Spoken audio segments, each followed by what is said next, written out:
Bismillahirrahmanirrahim. Assalamualaikum warahmatullahi wabarakatuh.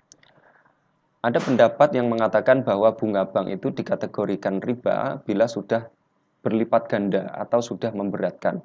Sedangkan bila jumlahnya kecil atau masih dalam batas kewajaran, maka hal tersebut dibenarkan. Dalam artian riba tidak haram ketika jumlahnya kecil. Nah, pendapat ini bermula dari pemahaman yang keliru, yang kurang pas terhadap surat Ali Imran ayat 130, yang mana tafsirnya telah kita bahas pada pertemuan yang lalu. Ya ayyuhalladzina amanu la ta'kulur riba adhafa mudhafa wattaqullaha la'allakum tuflihun. Wahai orang-orang yang beriman, janganlah kamu memakan riba dengan berlipat ganda dan bertakwalah kepada Allah agar kamu beruntung. Surat Ali Imran ini sepintas ketika kita lihat, kita baca ayat ini sepintas hanya melarang riba yang berlipat ganda. Akan tetapi memahami kembali Ali Imran 130 ini membutuhkan kecermatan yang dalam, termasuk juga mengaitkan ayat ini dengan ayat-ayat riba yang lain secara komprehensif. Tidak boleh disendirikan sepotong-sepotong begitu saja. Serta kita juga butuh pemahaman terhadap fase-fase pelarangan riba secara utuh dan menyeluruh. Akan sampai nanti kepada kesimpulan bahwa riba dengan segala bentuknya yang ada dan jenisnya mutlak diharamkan.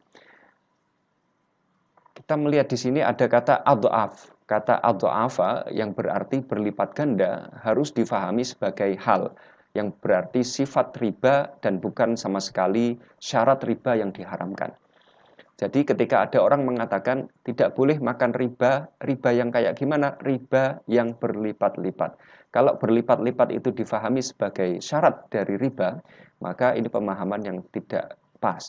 Menurut para ulama, adhafa berlipat ganda di sini difahami sebagai hal atau sifat dari riba. Artinya riba itu secara default memiliki sifat yang berlipat ganda. Seperti orang yang mengatakan jangan memakan kelinci atau daging kelinci yang kelincinya melompat-lompat.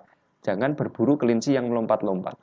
Nah, melompat-lompat yang disematkan kepada kelinci itu tidak dipahami sebagai syarat, artinya kelinci yang sedang lompat-lompat, tetapi dipahami sebagai hal, artinya jangan berburu kelinci, karena secara default, secara asal kelinci itu memang memiliki sifat dan karakter potensi untuk melompat. Sehingga ketika kita memahami ayat ini, adhafan kita pahami sebagai syarat, maka ini pemahaman yang tidak tepat. Pemahamannya harus menempatkan adhaf yang berarti berlipat ganda di sini sebagai sebuah hal atau sifat yang melekat dari riba tersebut.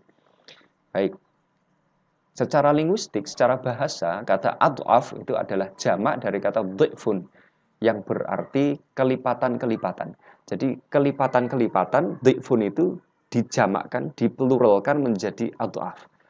Bentuk jamak itu minimal 3 kalau dalam bahasa Arab. Yang pertama itu 1 itu mufrad, yang kedua musanna, 3 itu namanya jamak.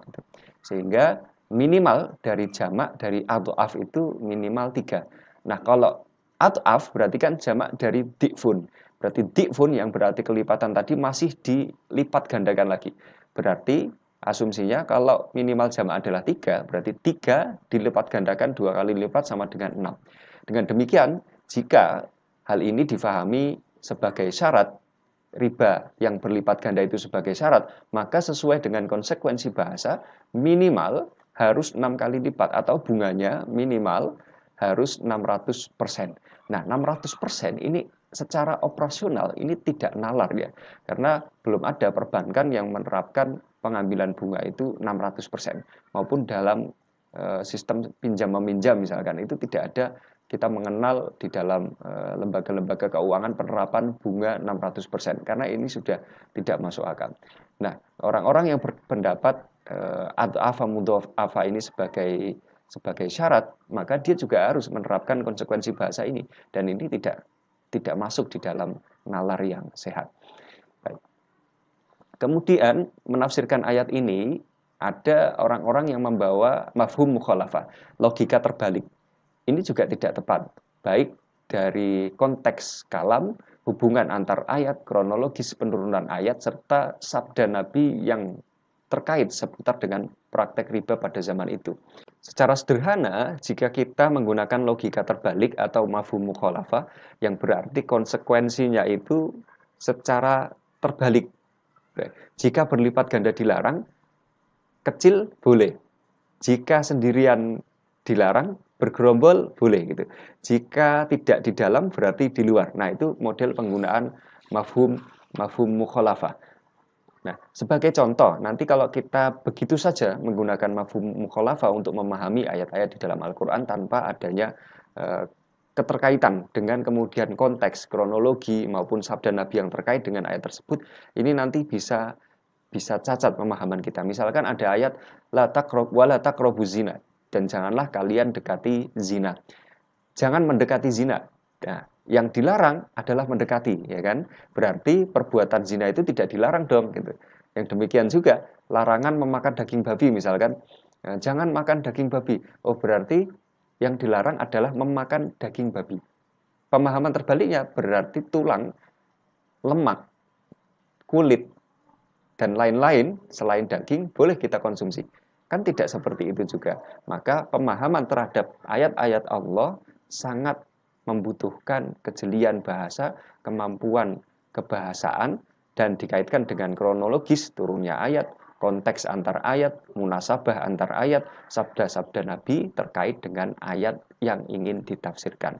Maka nanti di dalam ilmu bahasa misalkan kita menemukan ada ilmu ma'ani, ada ilmu badi', ada ilmu bayan, yang semuanya tergabung di dalam disiplin ilmu balaghah, dan ini sangat membantu kita dalam memahami ayat-ayat Al-Qur'an. Terima kasih, semoga dapat dipahami. Wassalamualaikum warahmatullahi wabarakatuh.